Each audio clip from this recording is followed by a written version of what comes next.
Assalamualaikum semuanya. Semoga kalian semua dalam keadaan sehat dan dilancarkan rezekinya. Amin ya robbal alamin.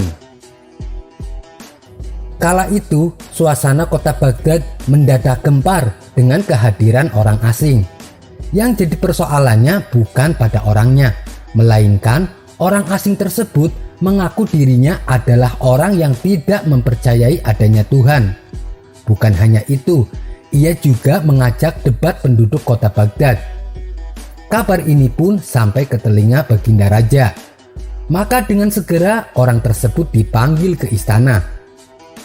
"Apa tujuanmu membuat onar di negeri kami?" tanya Baginda Raja. Orang tersebut menjawab, "Maaf Baginda Raja, saya hanya ingin menguji orang-orang yang mengakui adanya Tuhan.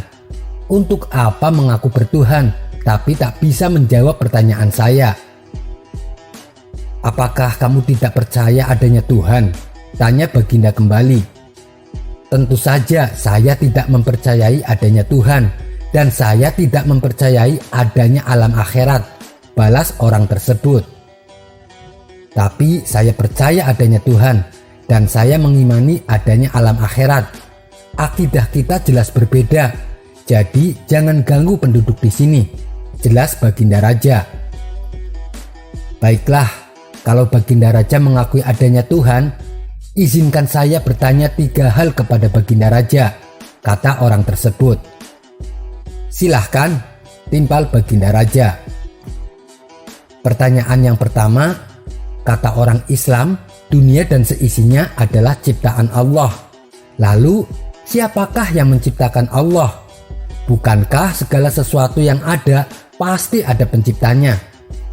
Pertanyaan yang kedua, ketika orang di dalam surga, katanya mereka tidak akan berak ataupun kencing, sedangkan mereka makan dan minum tiap hari. Bagaimana mungkin ini bisa terjadi? Padahal segala sesuatu yang dimasukkan pasti akan keluar, entah itu dengan bentuk yang lain. Dan pertanyaan yang terakhir, orang Islam meyakini kalau setan itu terbuat dari api, tapi katanya kelak setan akan disiksa dengan api neraka. Bagaimana mungkin api bisa menyakiti api? Mendengar 3 pertanyaan tersebut, Baginda Raja pun hanya terdiam 1000 bahasa. Bisa saja ia menjawab dengan dalil hadis dan Al-Quran. Tapi karena yang dihadapi adalah orang yang tidak percaya dengan adanya Tuhan, maka dijawabnya harus dengan logika.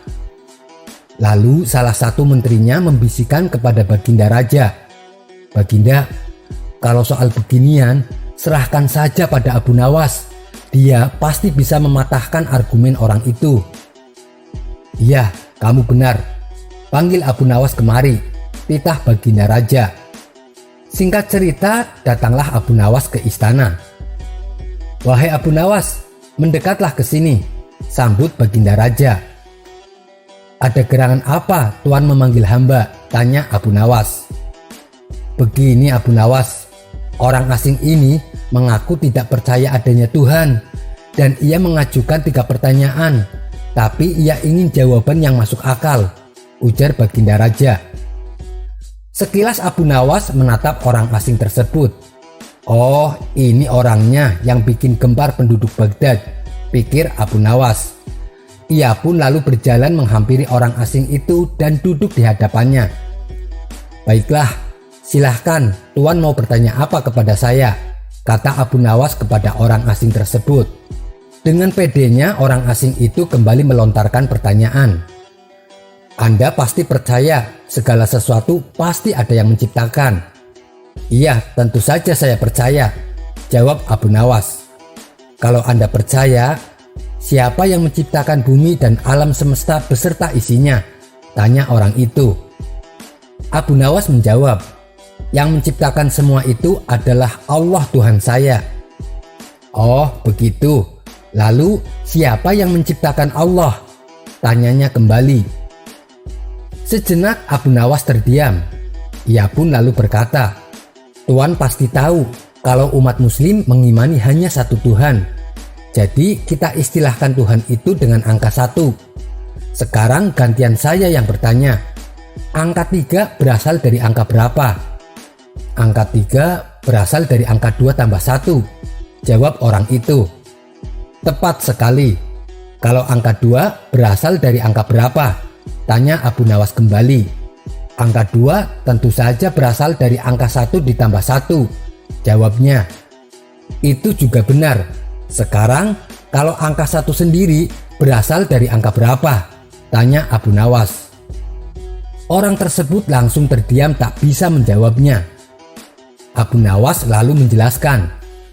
Pada intinya semua angka pasti ada awalnya, kecuali angka 1. Entah itu angka 8, angka 10, angka 11, dan angka-angka tersebut diibaratkan alam semesta ciptaan Allah. Tapi kalau Tuhan bertanya siapa yang menciptakan Allah, itu sama halnya saya menanyakan dari manakah angka 1. Tuhan pasti tidak akan bisa menjawabnya. Mendengar penuturan Abu Nawas, orang itu pun berkata, untuk jawaban pertanyaan pertama, baiklah, itu bisa diterima dengan akal logika. Sekarang untuk pertanyaan kedua, ketika orang di dalam surga, katanya mereka tidak akan berak ataupun kencing. Bagaimana mungkin ini bisa terjadi? Padahal segala sesuatu yang dimasukkan pasti akan keluar, entah itu dengan bentuk yang lain. Abu Nawas membalas, berapa lama bayi berada dalam kandungan ibunya? 9 bulan bukan? Bayi tersebut makan atau tidak? Tentunya dia pasti makan, karena menurut ilmu medis, seorang janin makan melalui makanan yang dimakan ibunya. Lalu apakah bayi tersebut pernah berak atau kencing? Padahal ia makan dan minum dalam kandungan ibunya selama 9 bulan. Tidak ada satupun medis yang mengatakan janin berak dalam kandungan. Lagi-lagi orang tersebut hanya terdiam. Ia membenarkan logika Abu Nawas. Iya, benar. Jawabanmu memang masuk akal. Sekarang pertanyaan yang terakhir. Kalian mengimani kalau setan terbuat dari api bukan? Neraka juga terbuat dari api. Dan katanya setan akan disiksa di dalam neraka. Bagaimana mungkin api bisa membakar api? Itu kan sesuatu yang mustahil. Apa pendapatmu? Tanyanya kepada Abu Nawas. Tiba-tiba saja Abu Nawas menampar orang tersebut. Plak, tepat mengenai pipinya. Tentu saja orang itu kesakitan. Hei, apa yang kau lakukan? Kalau tidak bisa menjawab, tak perlu pakai emosi. Bentak orang tersebut tidak terima. Maaf, saya tidak emosi kok Tuan. Itu tadi jawaban saya untuk pertanyaan terakhir Tuan, ujar Abu Nawas. Maksudmu? Tanya orang tersebut tidak mengerti. Begini Tuan, telapak tangan saya terbuat dari kulit, otot, daging, dan tulang. Begitu juga dengan pipi Tuan. Tapi ketika saya tamparkan tangan ini ke pipi Tuan, Tuan pasti akan kesakitan. Itulah gambaran sederhana api neraka membakar setan. Ia pasti akan merasakan kesakitan meskipun dia terbuat dari api, kata Abu Nawas menjelaskan. Orang tersebut langsung terdiam dan mengakui kecerdasan Abu Nawas. Karena merasa dipermalukan di depan orang-orang, ia pun lantas pergi meninggalkan kota Baghdad. Sementara Baginda Raja begitu kagum dengan kecerdikan Abu Nawas. Sekian dulu perjumpaan kita kali ini. Sampai bertemu lagi di kisah selanjutnya.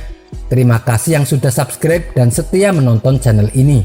Wassalamualaikum warahmatullahi wabarakatuh.